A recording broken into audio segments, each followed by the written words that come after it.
Hey guys, good morning, welcome back to our channel. আমি পূজা। তো সকালবেলা ঘুম থেকে উঠে আমার প্রথম কাজ হচ্ছে আগে ভালো করে একটু জল খেয়ে নেওয়া। তো তোমরাও এইটা করবে, প্রত্যেকদিন সকালবেলা উঠে জল খাও। আমার তো একদমই ভালো লাগে না খেতে, কিন্তু আমার খেতে হয়। তো তারপর ফ্রেশ হয়ে নিয়েছি, আর ফ্রেশ হয়ে এখন চা খাওয়ার জন্য বসে গেছি।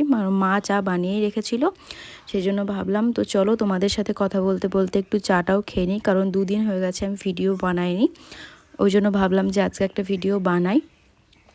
আর এতটা গরম যে কোনো কিছু করতে আর ভালো লাগছে না। আর এখানে কোনো ফ্যান নেই, যেটা তোমাদের বলছিলাম আমি। আর এখানে যে আমার ফোনটা রেখে ভিডিওটা ভালো করা যায়, সেই জন্য ভাবলাম এখানে চাটা খেয়ে নিই আর একটু গরমটাও ফিল করি, গরম চা খেতে খেতে।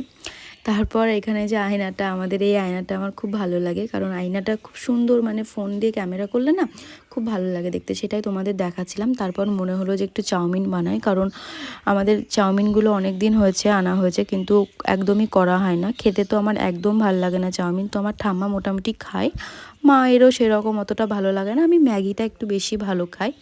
তো অনেক দিন হয়ে গেছে, ভাবলাম চলো একটু চাউমিন বানাই, সেই কারণে সব কিছু গুছিয়ে নিচ্ছি। আর মাকেও বললাম যে একটু সবজিগুলো কেটে দিতে। সবজি বলতে না সেরকম কিছুই নেই আজকে, আর একটু সবজি থাকলে বেশি ভালো লাগে, কারণ কালারফুল সবজি দিয়ে চাউমিনটা খেতে ভালো লাগে। আর আমার যেহেতু অতটাও পছন্দ না, তো আজকে মোটা চাউমিন ছিল, আর একটা প্যাকেট ছিল যেটা একটু সরু। তো চলো সব কিছু মিক্স করে চাউমিনটা আগে সেদ্ধ করতে বসিয়ে দিই। আর আমি সেদ্ধ করার টাইম হালকা একটু সাদা তেল দিয়েছিলাম। সাদা তেলটা দিলে অতটাও লেগে যায় না বেশি সেদ্ধ হয়ে গেলে।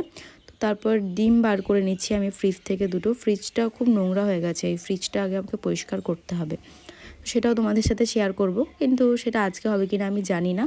তো ভাবলাম চলো ডিম দুটো বার করে নিলাম। আর এখন আমার ম্যাগিটা প্রায়, সরি ম্যাগি করে ম্যাগিই বলে ফেলছি, ম্যাগি খেতে যেহেতু বেশি ভালোবাসি তোমাদেরকে বললামই। চলো এখন গরম হয়ে গেছে তেলটা বেশি গরম হয়ে গেছিলো একটু, কারণ আমি মাছ দেখতে গেছিলাম, তো ওই জন্য তেলটা মানে আমি গ্যাসটা অন করে রেখে চলে গেছিলাম। তারপর ভাবলাম যে চলো আগে সবজিটা ভেজে নিই। সবজি বলতে যে পেঁয়াজ আর লঙ্কা আর আলুই ছিল ঘরে, তো সেটা দিয়েই বানালাম চাউমিনটা। তারপর চলো এখন আমি পেঁয়াজটা আর যে এগুলো সবজিগুলো আমি ঠিকঠাক করে একটু ভেজে নিই। আর তোমাদেরকে আমি দেখাচ্ছিলাম যে চলো আমি ডিমটা বার করে নিয়ে আসি। না, ডিমটা তো আমার আগেই বার করে নিয়ে আসা হয়ে গেছে, আমি তখন কি আনতে গেছিলাম আমি জানি না, ফ্রিজের হয়তো জল টল কিছু একটা নিয়ে আসতে গেছিলাম।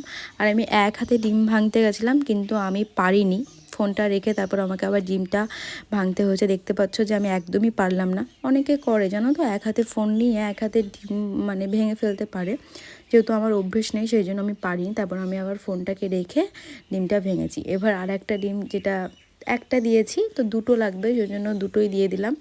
চলো ডিমটা ভালো করে ভেজে নিই। আর এখন মা ঘর পরিষ্কার করছে, ওই জন্য এই যে ঘরটা মুছছে মা, আর এখানে ঠাম্মাও বসেছিল। তো এখন আমার আলু আর এই যে ডিমটা পেঁয়াজ সব কিছু দিয়েছি যেহেতু, চলো আমার এগুলো ভাজা মোটামুটি হয়ে গেছে দেখতে পাচ্ছ।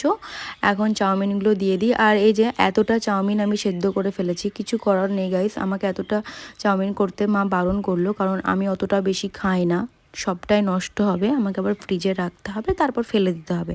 কারণ এতটা চাউমিন খাই না, যেহেতু কালকে মানে আজকে করেছি, সেহেতু আর কালকে কেউ খাবে না, তাই জানি না ওটা কি করব, আমাকে রেখে দিতে হবে অল্প একটু। তারপর চাউমিনে একটু সস দিয়ে দিলাম, তারপর একটু চাউমিনের মশলা দিয়ে দিলাম, কারণ চাউমিন মশলাটা না দিলে খেতে অতটা ভালো লাগে না, এমনি ভালো লাগে না, তারপর যদি একটু বেশি ভালো করে না বানাই ভালোই লাগবে না। তো দেখো আর দেখে আমাকে জানাও যে কেমন বানিয়েছি। ওই যে পাশে দেখলে না, এই যে পাশে রেখেছি, এইটুকু আমার বেড়ে গেছে, তো সেটা আমি রেখে দিলাম। আর এখানে আমি ঠাম্মাকে দেওয়ার জন্য তুলে রাখছি। দেখো গাইস ঠাম্মা খাচ্ছে, আর ঠাম্মার বেশ ভালোই লেগেছে, কারণ ঠাম্মা চাউমিন খেতে ভীষণ ভালোবাসে। তারপরে আমি একটা ছোট বাটিতে নিয়ে নিয়েছি, সেটাও আমি খেয়ে নিলাম। তারপর এখন সকাল বলতে চাউমিনটা খাওয়ার পর এখন 11টার মতো বাজে, আমি ভাবলাম একটু চুলে তেল দেবো। তোমরা আগের যারা ভিডিওটা দেখেছো সবাই দেখেছো আমি একটা হেয়ার প্যাক লাগিয়েছিলাম, তো সেই কারণে 2-3 দিন হয়ে গেল, এখন আমি শ্যাম্পু করিনি। চুলটা খুব সুন্দর ছিল, এখন আমার আঁচড়ানো নেই বলেই তোমরা বুঝতে পারছো না। এখন আমি একটু হেয়ারে অয়েল দিয়ে নেবো, কারণ হেয়ার অয়েলটা আমাদের করা ভীষণ দরকার সপ্তাহে 2 থেকে 3 দিন। সেই জন্য ভাবলাম যে আমি শ্যাম্পু করার আগের দিন রাত্রেবেলা অয়েল ম্যাসাজ করি, কিন্তু যেহেতু মানে ভাবিনি আজকে শ্যাম্পু করব, মাথাটা একটু বেশি করছিল, তো সেই জন্য ভাবলাম যে না চলো একটু শ্যাম্পু করে নিই, কারণ একটু তেল দিয়ে নিই চুলে। আমার বেশি শ্যাম্পু করে থাকতে পারি না, কারণ আমার খুব মাথা যন্ত্রণা করে, আবার তেল দিয়েও থাকা যাচ্ছে না এই গরমে। সেখানে ভাবলাম তো চলো একটু তেল দিয়ে নিই, তারপরে একটু পরে আবার স্নান করে নেব। তোমরাও কিন্তু মাথায় একদমই মানে শ্যাম্পু করে সবসময় থেকো না, তেল দিয়ে তারপর 2-1 ঘন্টা বাদ দিয়ে শ্যাম্পুটা করে নিও, তাহলে প্রবলেম হবে না। সেই জন্য আমার বেশি গরম লাগে, কারণ আমি একটু তেল দিয়ে নিলাম, তারপর আবার শ্যাম্পু করে নেব। তো দেখতে পাচ্ছ যে আমার চুলটা ভালো করে বেঁধে নিয়েছি, আর এখন আমি 2 থেকে 3 ঘন্টা পর স্নান করে নেব। সো গাইস, আমি স্নান করে চলে এসেছি, আর স্নান করে আসার পর আমার 2 ঘন্টা ঘুম হয়ে গেছে।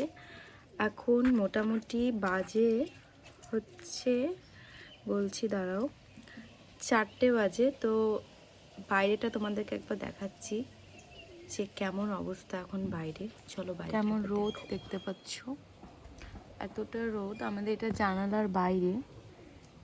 তো এখন 4টে বেজে গেছে, 4টে পার হয়ে গেল, এখন অনেকটাই বেজে গেছে। কেমন রোদ সেটা দেখো তোমরা। সো গাইস, দেখতে পেলে যে কেমন রোদ তোমাদেরকে দেখালাম। এখানে 4টে বাজে, বিকেলবেলায় এত রোদ, মনে হয় না যে রোদ কমবে বলে। তোমাদের ওখানেও নিশ্চয়ই খুব রোদ গরম পড়েছে, আমাদের এখানে ভীষণ গরম পড়েছে, বাইরে তো বেরোনোই যাচ্ছে না। সকালবেলা ঘুম থেকে না ওঠার আগেই রোদ হয়ে যাচ্ছে, আবার বিকেলবেলা ঘুম থেকে উঠছি তখনও এরকমই রোদ। মানে সারাটা দিন রোদের সাথে এইভাবে থাকতে হচ্ছে, আর ভালো লাগছে না। আমার মতো তোমাদের কার কার ঠান্ডা ভালো লাগে একটু বলো তো কমেন্ট করে, কারণ আমার তো ঠান্ডাটাই বেশি ভালো লাগে। আর কি বলো তো, যখন যেটা হয় না তখন সেটা মানুষের পছন্দ হয় না, এই আর কি। যখন মনে হয় যে ঠান্ডা পড়েছে, ঠান্ডার সময় মনে হয় না গরমই ভালো, এখন মনে হচ্ছে যে বাপরে ঠান্ডাই ভালো। তো চলো এরমভাবে একটু সময় কাটাই, তারপর আবার তোমাদের সাথে দেখা হচ্ছে। তো তারপর বিকেলবেলা আমি আর মা একটু বেরিয়েছিলাম, একটা দোকানে এসেছিলাম, কারণ মায়ের একটা সিম কেনার ছিল। তো এই ঘড়িগুলো দেখতে পাচ্ছ, এই ঘড়িগুলো খুব সুন্দর লাগছিল, ঘড়িগুলো নিব ভাবলাম। তো তারপর অতিরিক্ত দাম বলছিল, এই কারণে আমি আর নিইনি, পরে নেবো বলে আর নিইনি। চলো ভিডিওটা এই পর্যন্তই, ভালো লাগলো অবশ্যই একটা লাইক করে দিয়ে চ্যানেলটা সাবস্ক্রাইব করে দিও। দেখা হচ্ছে নেক্সট ব্লগে, টাটা।